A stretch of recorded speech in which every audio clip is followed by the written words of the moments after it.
इकबाल साहिबा, कैसा है यूसुफ? बुखार उतर गया है, पहले से बेहतर है लेकिन थका हुआ है। तुम कैसे हो?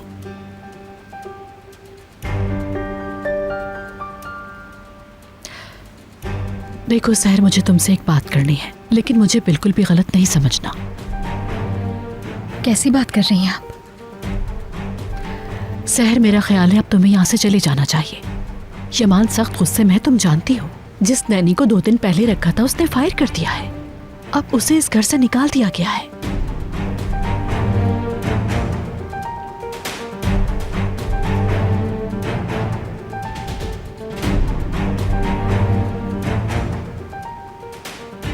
ऐसा ना कहें इकबाल साहिबा, यूसुफ को नहीं छोड़ सकती मैं।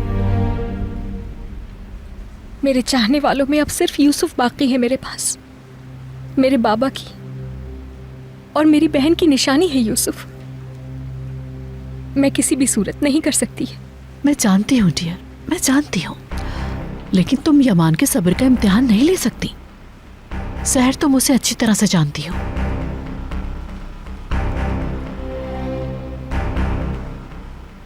तुम यूसुफ की परवाह मत करो। अब से यमान बहुत ज्यादा प्रोटेक्टिव हो जाएगा। जाहिर है इतना कुछ हो चुका है, वो इसका चचा है। मेरा मतलब है तुम अपनी सिचुएशन खराब नहीं करो। फिर मैं भी तो हूं ना। ये बच्चा मुझे भी उतना ही अजीज है। मैं इसकी माँ की तरह हूं।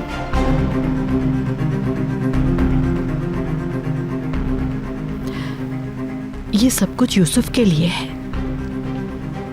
मतलब यूसुफ सब कुछ देख चुका है अपनी आंखों से। देखो,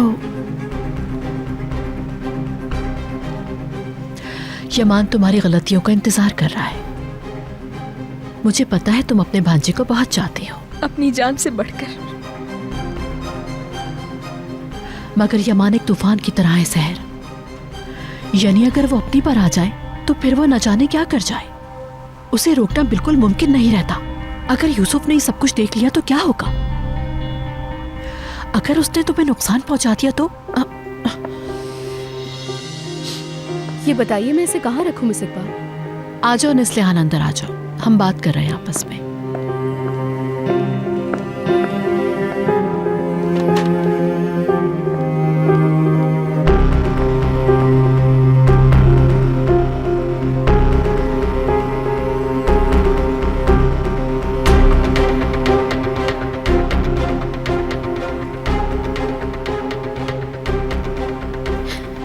यूसुफ पर इन हालात का बहुत असर हुआ है। और जैसे आपने कहा कि उसने सब कुछ देख लिया है, वैसे भी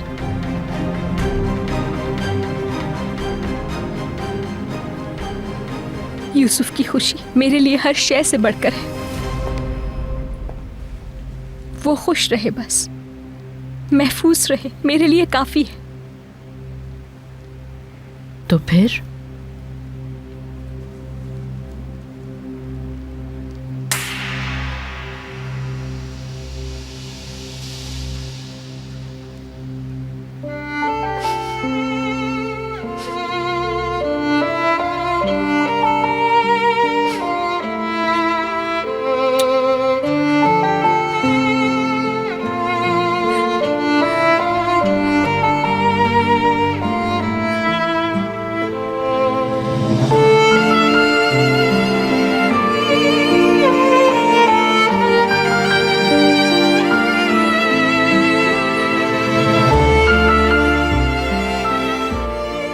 मुझे यूसुफ के बारे में बताती रहिएगा प्लीज।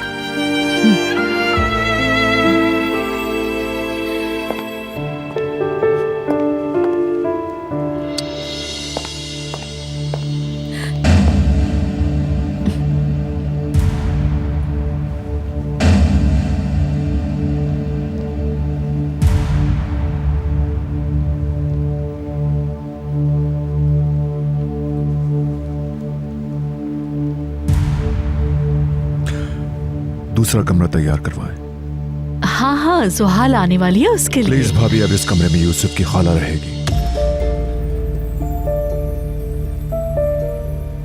अब से यूसुफ की हर चीज का ख्याल इसकी खाला रखेगी।